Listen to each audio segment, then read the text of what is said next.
Já está aí, né? Não, pode deixar. Senão a gente está no meio da pandemia, né? Por isso que eu deixo bem gelado antes. Vamos lá, meus irmãos. Vamos tratar de um assunto, então, muito importante. Que assunto é esse dessa noite? A ceia do Senhor. A ceia do Senhor. E é um assunto importante, pouco falado e pouco compreendido. Por exemplo, se eu tenho um avião dentro do meu quintal e não sei pilotá-lo, o avião tem alguma função para mim? Não tem. Se eu participo da ceia, mas eu não sei o significado, a ceia tem função para mim? Também não.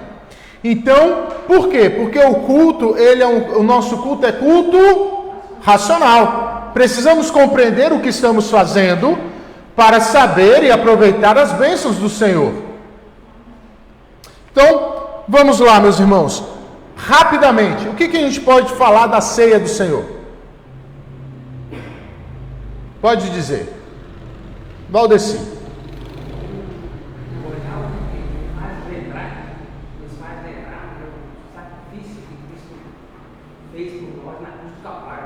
Um memorial que nos faz lembrar o sacrifício. Ok.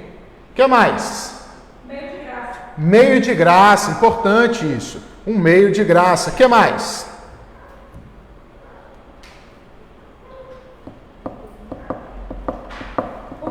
Comunhão, meus irmãos. Comunhão. É a mesa da comunhão. Então vamos lá. Olha o que a nossa confissão não vai dar para ler, porque ficou ruim, mas no papel de vocês tem.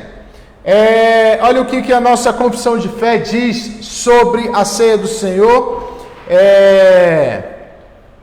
Diz assim: na noite em que foi traído nosso Senhor Jesus,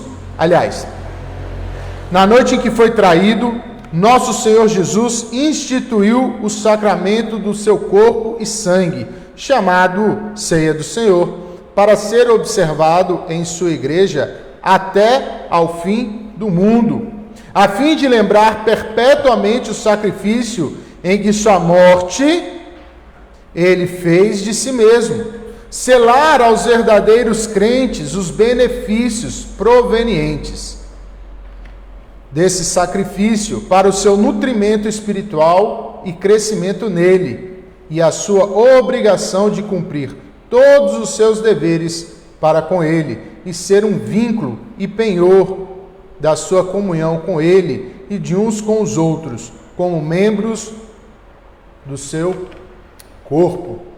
Então, meus irmãos, esse é o resumo da doutrina ceia do Senhor.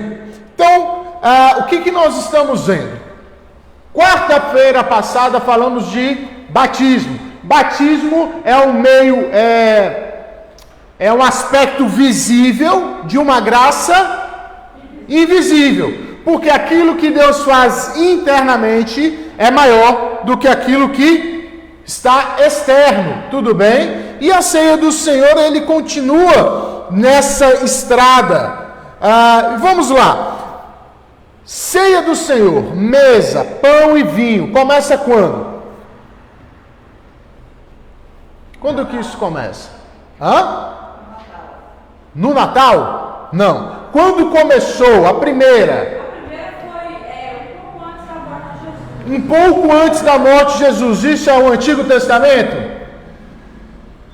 Não, já é o Novo Testamento, né? Então, pão, vinho, comunhão foi instituído por Jesus e é um sacramento do Novo ou do Velho Testamento? Do Novo. E da Nova Aliança. E ele substitui qual sacramento? A Páscoa, meus irmãos. E vamos lá, vamos rememorar a Páscoa. O que era a Páscoa? A Páscoa era lembrado de quando eles saíram do cativeiro. Lembrado que quando eles saíram do cativeiro, o que mais?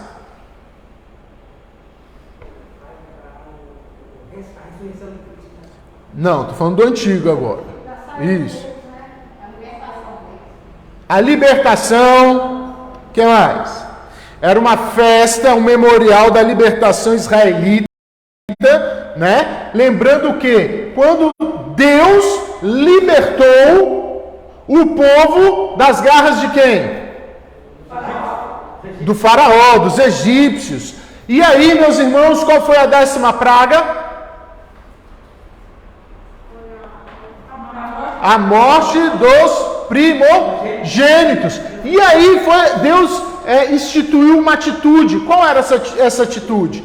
Que Moisés marcasse isso com sangue, e naquela noite passaria o anjo da morte ceifando os primogênitos. Aqui nós temos muitas coisas profundas. Primeiro, quem que não morreu? Marcados. Então, o que Deus faz? Ele sempre vai marcar o seu povo, meus irmãos. E ali é um sinal também de juízo. Aquele que não foi marcado pelo sinal de Cristo, aquele que não foi salvo, aquele que não é do povo, passará nas mãos do anjo da morte. Então, o anjo passou naquela noite, ceifou algumas vidas, e agora, o que as pessoas têm que fazer? Comemorar. Comemorar o quê? A sua salvação. Porque se eles não tivessem sido marcados, teriam sido mortos. E, percebam, um cordeiro foi imolado, o sangue foi aspergido, aí sim aponta para quem? Para o verdadeiro cordeiro que haveria de vir. Não é verdade? E depois foi instituída então a festa. A festa, o que precisava comer na festa? Ervas amargas, pães com fermento? Sem fermento. Por que sem fermento? Para dizer que não havia mentira, não é? Não há mentira. As ervas para lembrar a escravidão, não é isso? Então estamos bem. Assim era a ceia no Antigo Testamento. Assim era a ceia no Antigo Testamento. No Novo foi trocado a forma de administração. Por quê? Porque o sangue derramado, Cristo derramou. E a gente vai ver isso daqui a pouco. Não precisava mais os animais morrer. Cristo é a verdadeira administração da graça. E sempre a aliança exige e exigiu um sangue. O sangue, a gente vai ver isso também. Meus irmãos, vamos lá. A ceia, meus irmãos, é um meio de graça. A ceia é um meio de graça. O que é um meio de graça? Mário, o que é um meio de graça? Dona Valdete, Dona Janete, o que é um meio de graça? Percebam, comemos, bebemos e dizemos também que é um meio de graça. Veja, se eu não sei, não saboreio da ceia do Senhor na sua totalidade. Então, o que é um meio de graça? Aqui, meus irmãos, separamos também alhos e de bugalhos. Aqui, algumas denominações ficam ao nosso lado, não andam com a gente. O que é um meio de graça? Favor merecido. Sim, mas o que é um meio? Não a graça, mas um meio. Um instrumento, muito bem, um instrumento, um meio, uma ponte, onde Deus vai enxertar graça no povo. Uma graça salvífica? Não, porque você já foi salvo. Você já foi salvo. Sustentadora, consoladora, sustentadora, né? Você está participando da ceia do Senhor e Deus está enxertando graça, comendo. Por isso que Paulo vai dizer: olha, vocês não estão ceando, é por isso que tem fracos no meio de vocês. Se tem fraco é porque não come. Se não come é porque não está absorvendo a graça. Existe graça que nos sustenta. Tudo é graça, meus irmãos. Tudo é graça. Então aqui é um meio de graça. Meus irmãos, e aqui a gente começa a fazer uma pequena separação. Para nós é um meio de graça. Para nós é um meio de graça. Para os batistas já não é. Para o batista é só um memorial. É um memorial. Porque eles seguem a interpretação de Zwinglio. Zwinglio, ele aparece e confronta Lutero. Lutero, ele dizia o seguinte, que a ceia do Senhor traz a presença real de Cristo. Cristo, o seu corpo está sobre o pão e através do pão. Nós não vemos, mas o corpo de Cristo está aqui. Zwinglio se levanta e diz: não, senhor, é apenas um memorial. Não tem corpo aqui. O corpo está no céu, é em memória de mim. Não tem como. E aí, a interpretação mais bíblica vem junto com João Calvino depois e fala assim: vocês dois têm pontos corretos. Quais são esses pontos corretos? Cristo está presente? Sim. Não é que seja somente um memorial. Mas fisicamente, não. Porque o corpo está onde? À destra de Deus Pai. Só que ele é 100% Deus. Então ele está aqui. Então espiritualmente ele está. O pão aponta para o corpo que está lá. Mas quando nós comemos o pão, pela fé ingerimos Cristo que está aqui de forma invisível. Então vocês dois têm pontos que convergem e pontos que precisam ser reformados biblicamente. E é um meio de graça. Ao comer pela fé, Cristo vai te moldando ainda mais com a aparência dele. É um meio de comunhão. É um meio de comunhão. Então essa é a visão reformada. A visão de Lutero não é considerada reformada porque muitas coisas de Lutero ficaram no meio do caminho da Igreja Católica, como por exemplo a ceia do Senhor. A ceia do Senhor é meio católica para o luterano, para o luterano ainda, porque ele chama isso de consubstanciação. O corpo de Cristo está por cima, o corpo de Cristo está por baixo, está entre, e o pão vai absorvendo a presença corpórea de Cristo até se tornar corpo. Da onde que ele tira essa ideia? Da Igreja Católica, cujo nome é transubstanciação, que eles entendem, que eles entendem de que forma? O sacerdote tem poder de manipular a graça, fazendo um novo sacrifício, e aquele pão, então, através da mão do sacerdote, se torna corpo. Então ele transforma, ele tem poder de transformar o pão em corpo. Por isso que é transubstanciação. O Lutero, ele não ficou no meio do caminho, ele não reformou direito o negócio. Aí ele falou, não é transubstanciação, é consubstanciação. Não tem o poder, mas Jesus com o seu corpo está aqui. E o pão vai absorver até virar corpo. Aí Zwinglio, que era contemporâneo de Lutero, e os dois brigaram de fato, ele disse assim, não, é só um memorial. Exclua esse negócio de Jesus estar aqui. É só para a gente se lembrar dele. E aí a visão reformada, bíblica, vai dizer, não, meu irmão, é um meio de graça. É bíblico. Jesus está aqui, caminha na igreja. Ao comer, você pela fé se alimenta de Cristo, que está presente na igreja. E é uma ceia estipulada para Cristo. É um memorial em que sentido? Em lembrarmos da morte. Ao mesmo tempo, é uma promessa de que Jesus voltará. E é a certeza de que Jesus está presente no meio de nós. Tudo bem?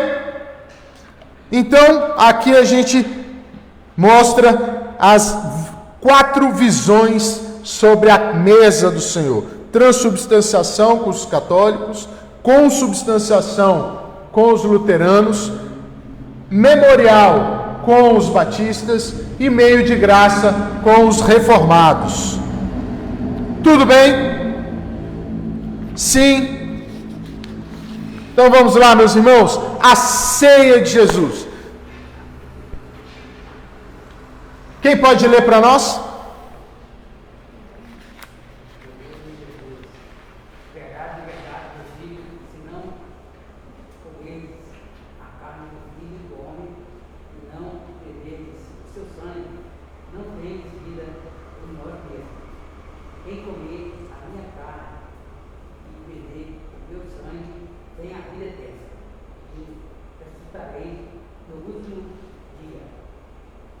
Então vejam aí, meus irmãos, aqui a gente tem que entender o significado. Por exemplo, Jesus não estava estabelecendo um canibalismo. Vocês sabiam que Jesus foi criticado, e os seus discípulos também, por canibalismo? Os romanos diziam, esse povo chamado cristão, eles são canibais, eles comem uns aos outros, comem esse tal de Jesus e tal. Por isso que nós não podemos ser literalistas, senão vamos entender que o povo comeu o próprio corpo de Jesus. E não foi isso que Jesus também disse. A gente não pode ser literalista, porque Jesus vai dizer que ele foi a ponte, não vai dizer? Jesus vai dizer que ele é o caminho, não vai dizer? Eu sou o caminho, não é? Ele vai dizer que ele é o pão da vida. Então, nós não podemos ser literalistas e dizer que era só um memorial. Ou nós não podemos ser literalistas a fim de achar que é só o corpo de Jesus. Nós não podemos ser literalistas assim. Ele está falando do corpo, vamos lá. Então ele não está estipulando o canibalismo. Veja só, a ideia da ceia é a comunhão. Portanto, ceiar é aprofundar mais em intimidade com o Senhor Jesus. Uma intimidade tão profunda que só seria possível se Ele estivesse dentro de nós. A gente não vê o tempo todo estando em Cristo, fulano estando em Cristo, vós que estáis em Cristo, nós que estamos em Cristo, dentro de Cristo, em Cristo. Por quê? Porque é um povo que ceia, e ao ceiar, Cristo entra dentro de você o tempo todo. Tudo bem? Cris, você ia fazer uma pergunta aquela hora? Já? Então, a ceia do Senhor Jesus. Por que não é o corpo? Porque ele não está começando aqui um canibalismo.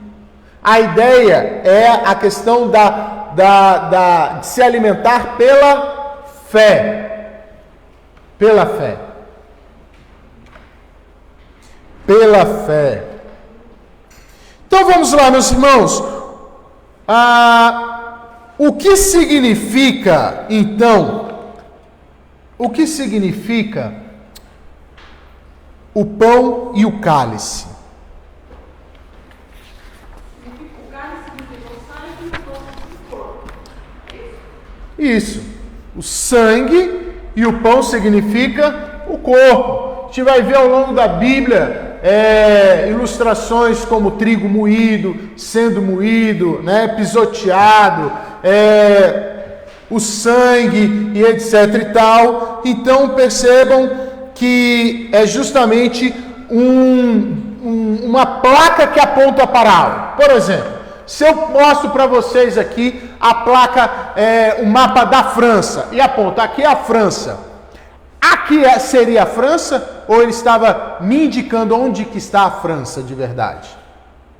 Quando eu pego um mapa, apresento para vocês, e lá tem um desenho do Brasil, ou dos Estados Unidos. Aí eu chego aqui é os Estados Unidos. Ali é os Estados Unidos de fato, ou é só um desenho dos Estados Unidos? Só um desenho, algo que aponta, Algo que aponta. O pão e o vinho são algo são elementos que apontam para Jesus, tá? Quais são os elementos, então, estipulados por Jesus para a ceia? O vinho e o pão. Justamente para rememorar o sangue do cordeiro e a sua carne, que seria igual, Isaías 53 fala, que a sua carne seria transpassada. Então, quando nós comemos, nós lembramos disso também, meus irmãos. Também. Olha só, quem comer a minha carne e beber o meu sangue, tem o quê? A vida eterna. E eu ressuscitarei no último dia. Então aqui Jesus traz a importância de cear. Veja, era para os seus discípulos como é para nós, porque aquele que foi salvo por Jesus vai ser ressuscitado. Então precisamos estar com Jesus hoje, agora, na intimidade com Ele, porque Ele vai nos ressuscitar no último dia. Tudo bem? Até aqui? Então, o significado é o sacrifício do Calvário. O sacrifício do Calvário. Vamos aqui nos aprofundar um pouco mais. A gente já falou sobre isso, né? A seguir, Mateus 26 diz assim: tomai e comei, isto é o meu corpo. A seguir tomou um cálice e, tendo dado graças, o deu aos discípulos, dizendo: bebei dele todos. Fiquem atentos, porque ele deu aos discípulos. Porque isto é o meu sangue, o sangue da nova aliança, derramado em favor de muitos para a remissão de pecados. Interessante que ele usa muitos, tá? Ele não usa o mundo, a todas as pessoas. Vamos lá? Significado, então, da nova aliança. O que significa que Jesus estava dizendo, então? Esse é o sangue da nova aliança. O Paulo que está quietinho. O que você acha, Paulo? Pense aí. David, o que significa essa frase de Jesus? Esse é o sangue da nova aliança. Mário, o que significa? Esse é o sangue da nova aliança.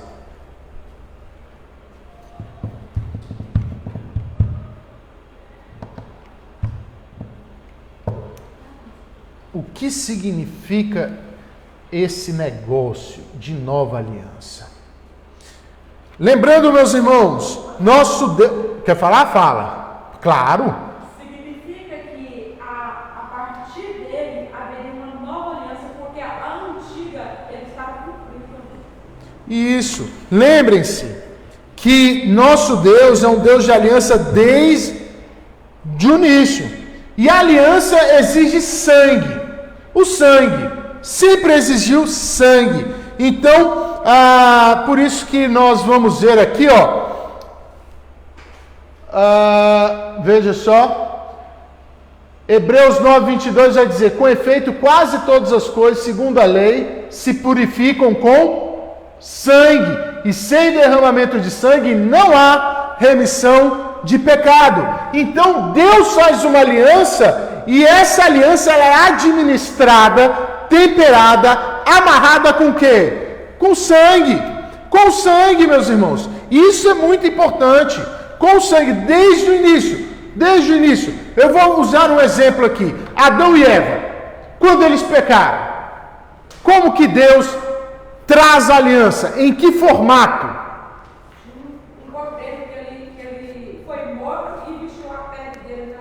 Isso. Ele mata um cordeiro, derramamento de sangue. E ainda cobre. Isso vai nos mostrar o quê? Que nós precisamos nos cobrir do novo homem, do cordeiro. Isso. Todo o Evangelho nós encontramos em Gênesis, meus irmãos. Todo o Evangelho. Então, vejam, sem o sangue não há, então, perdão dos nossos pecados. E aí, eu quero que vocês entendam isso aqui. Deus fez uma aliança lá em Gênesis 3,15. Haveria de vir uma geração para pisar na serpente, né? Da onde Jesus vem. E tem a outra geração, que é a geração da serpente. E essa geração, ela vai ser salva a partir do sangue. Do sangue. E aí quando Jesus fala, esse é o sangue da nova aliança, não é que ele estava apagando aquilo do Antigo Testamento. Ele está dizendo que ele está oferecendo de uma vez por todas. Não precisa mais matar animal. Ele é o cumprimento da promessa do Antigo Testamento. Ele é o verdadeiro Cordeiro. Não precisam mais de sacrifícios. Olha o que Hebreus vai dizer. Porque com uma única oferta aperfeiçoou para quantos estão sendo santificados. Por isso, meus queridos, a ideia que a Igreja Católica chama de sacrifício, por isso que na igreja não existe altar. Isso aqui é púlpito. Altar, na Igreja Católica tem. Por quê? Porque a ideia é de um novo sacrifício de Cristo. Igreja protestante não tem. E nós incorporamos isso. Toda hora a gente canta, no altar, no altar. Não tem, meus irmãos. A oferta já foi dada. O que estamos fazendo aqui é trazendo o Jesus ressurreto, o vitorioso. Ele já deu o seu sangue. Sim, é erro teológico. Erro teológico. Aí fica o altar, o sangue. O altar é para sacrifício. Pregação, meus irmãos. Não tem mais sacrifício. O sacrifício é a sua vida com Cristo Jesus. Em que sentido? Na santificação. Isso, é a mortificação da carne. É o matar o velho homem e se revestir do novo homem. Aí estamos falando de um certo tipo de sacrifício, um culto a Deus, o seu lutar contra você mesmo. Agora, Deus já sacrificou, a oferta já foi dada, está disponível. Então, como faz para tê-la? Arrependa dos teus pecados. E, meus irmãos, sabe o que é mais incrível de tudo? Não, ainda vou falar dessa coisa mais incrível do que tudo. Calma aí. Vamos lá. A dimensão da ceia. Vamos lá. 1 Coríntios 11, 25. 1 Coríntios 11, 25 diz... Por semelhante modo, quem pode ler para nós?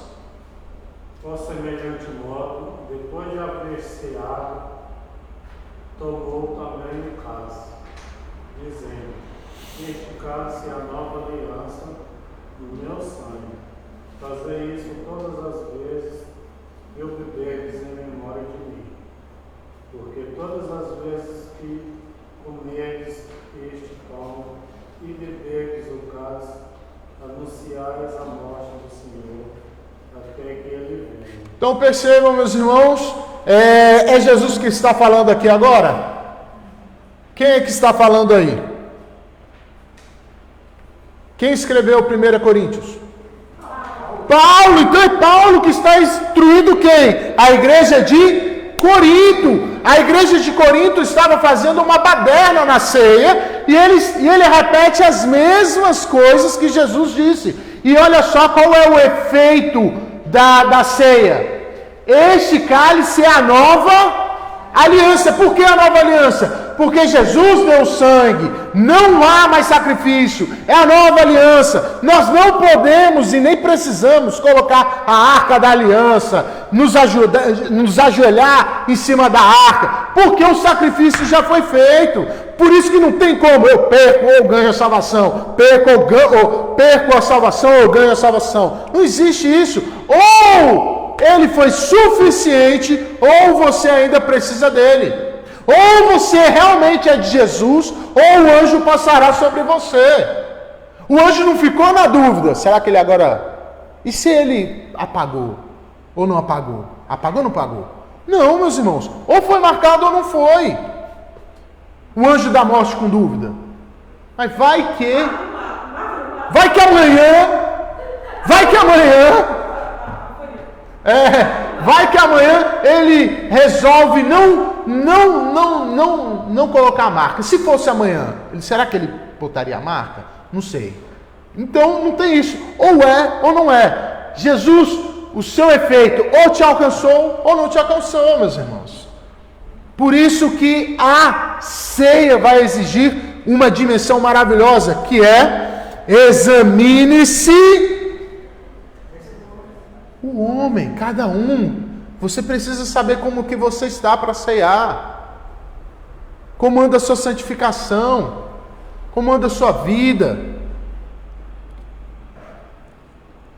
Ó, a dimensão da ceia. Ó. Digo-vos que desta hora em diante não beberei desse fruto, não beberei deste fruto da videira, até que dia em que hei de beber novo convosco no reino de meu Pai.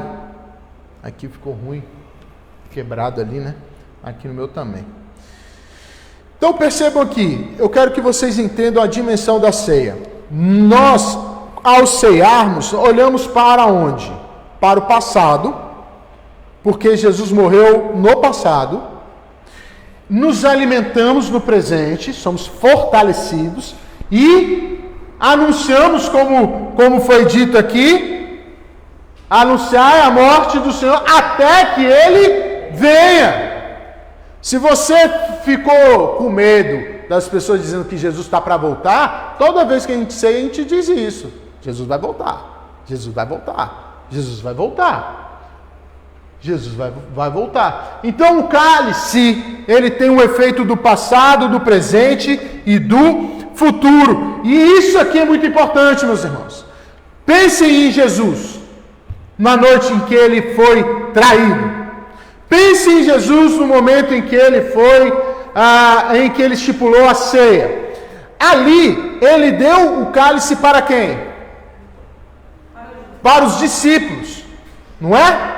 Ele deu o cálice para os discípulos. E percebam, os discípulos naquele momento, ele bebe o cálice do juízo. Não, naquele momento, ao entregar o cálice para os discípulos beberam o cálice do juízo? Não, eles beberam o cálice da salvação. E daqui a pouco, um pouquinho depois, está lá Jesus, sozinho, tomando o cálice da ira de Deus. E esse cálice, meus irmãos, por isso que nós temos que relembrar, esse era o cálice que estava separado para mim e para você. Esse é o cálice. E aí a grande troca, meus irmãos, a gente não gosta de trocar de cálice. Nós temos que lembrar da grande troca que Cristo fez com o Pai. Pai, eu vou tomar a sua ira, mas entregue o cálice da salvação para os meus discípulos, para o meu povo. Eu vou tomar a sua ira. Vamos trocar, Deus, de cálice. Me dê o seu e eu passo o cálice da salvação para o povo. Jesus faz a troca. Jesus faz a troca. E era o cálice que estava separado para mim e para você. Esse é o cálice, meus irmãos. Que coisa maravilhosa. E por isso, e o último slide. Quem é então que pode participar da ceia do Senhor? Primeira coisa, a pessoa que participar da ceia do Senhor, ela tem que ter sido batizada. Segundo, tem que ter professado a sua fé publicamente. E ter assumido aquela igreja para si. Pastor, é assim? É, porque os discípulos fizeram isso. Os discípulos caminharam com Jesus, professaram sua fé, acordaram com Jesus, eram uma família com Jesus, eram íntimos do Senhor Jesus, e o Senhor Jesus muitas vezes brigava com seus discípulos quando eles erravam. Então era intimidade. Eles quiseram seguir o Senhor Jesus. Lembra que o Senhor Jesus fez para Pedro? Me siga. E ele o seguiu. E o que nós precisamos fazer como igreja? Ao entregar o cálice, a pessoa tem que ser membro plenamente. Porque se você não é membro plenamente, você está dizendo o quê? Não, eu estou aqui para usufruir. Não, eu não vou caminhar com vocês, só até onde der. Não contem comigo. O que vocês querem dizer quando não é membro professo? Entendam isso. Por isso que a ceia do Senhor, ela é dada em que contexto ali nos discípulos? Para a sua família, intimidade. Intimidade. Vocês compreendem isso? Por isso que não é um evento de qualquer um. Se o sangue foi marcado para fazer separação, a ceia continua, meus irmãos. Quem bebe é o povo amado de Deus. Existe um momento de um visitante? Existe, não tem problema. Por isso que a gente pergunta, aquele que está em plena comunhão com a sua igreja. Você pode visitar, não tem problema. Mas você tem que ter plena comunhão com a sua igreja. Não é a mesa presbiteriana, é a mesa do Senhor, que exige que você tenha uma plena comunhão. Responsabilidade com a casa do Pai. Responsabilidade. Se você não tem responsabilidade, essa mesa não é para você. E Paulo manda não entregar. Paulo fala assim, olha, meus irmãos, a mesa de vocês está uma bagunça. Inclusive, lá no capítulo 5, eu já vou começar a separar alguns. Esse aqui está dormindo com a mulher do pai. Disciplina, manda embora. Não pode tomar ceia. Está em pecado. Veja só, a ceia aqui, ó, parece uma bagunça. Estão trazendo comida demais. Pode tirar essa comida gaiada toda. Quem está com fome, come em casa. Aqui, aí ele começa. O que eu recebi, agora eu vou entregar a vocês. Na noite que foi traído o Senhor Jesus, o sangue da nova aliança, etc, etc e tal.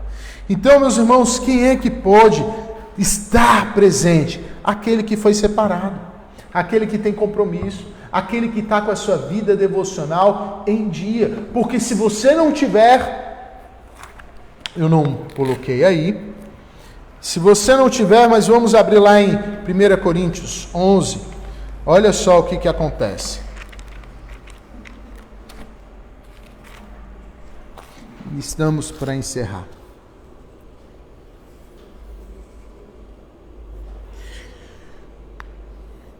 Por que na ceia, uma pessoa que não compreende, ela não pode participar?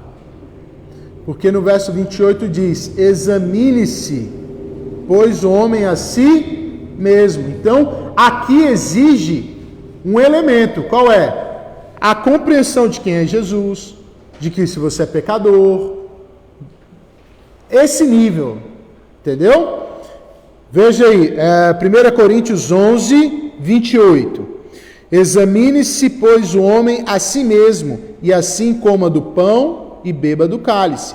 Pois quem come e bebe sem discernir o corpo, come e bebe juízo para si. Juízo para si. E aí ele vai dizer, eis a razão porque há entre vós muitos fracos e doentes, e não poucos que dormem. Porque se nos julgássemos a nós mesmos, não seríamos julgados. Ele ainda traz essa dimensão, é melhor você se julgar do que Deus.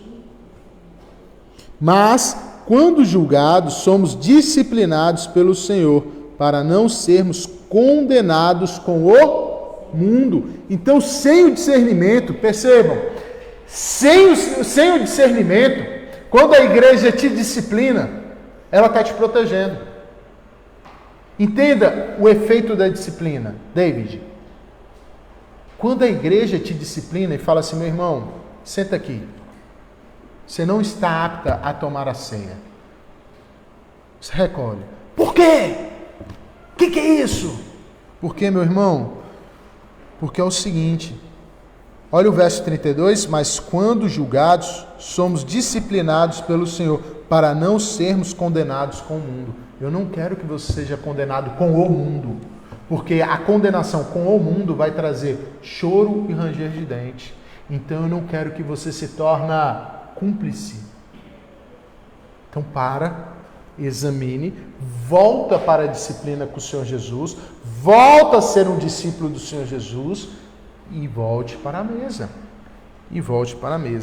Meus irmãos, lembrando que a ceia do Senhor sempre foi um local de comunhão, de comida, de regozijo. Então, quando nós ceiamos, aquele que está em condição, é um momento de celebração, de festa. Por quê? Porque estamos salvos em Cristo, Cristo nos separou, é a comunidade vitoriosa, alegre, triunfante, que vai anunciar a volta do Senhor Jesus, até que Ele venha, e comerá com o próprio Senhor Jesus, aonde? Nas bodas do Cordeiro. Meu irmão, nosso Deus é um Deus de festa. Olha para o Antigo Testamento, é festa o tempo todo, de mês. É a festa do tabernáculo, da primícia, é a festa da Páscoa, festa atrás de festa. E haverá uma festa esperando por você na eternidade. E nós fazemos isso hoje, fazemos quando ceamos com o Senhor Jesus. Então, para resumir, a ceia é um meio de graça. Ao comer, ao ver, você estará sendo fortalecido. É carne de Jesus, o pão? Não. É sangue? Não. São elementos que apontam para Jesus e a sua obra e a sua volta. Isso é a ceia, meus irmãos. Quem pode tomar a ceia? Quem foi convertido, batizado, tem a sua fé professada e está em dia com o seu Deus. Tudo bem até aqui, meus irmãos? Perguntas?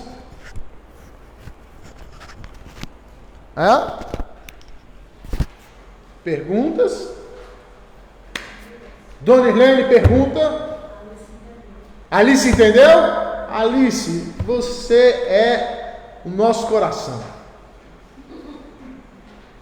Que bênção. Então é isso, meus irmãos. Dona Valdete, a senhora está com frio? Não? Pergunta? Tudo bem? Mário? Pretinha? As diferenças da ceia? Tudo certo? Então vamos orar. Vamos lá, meus irmãos, vamos orar, vamos ficar em pé. Quero agradecer a presença de todos que participaram no Facebook. Deus abençoe.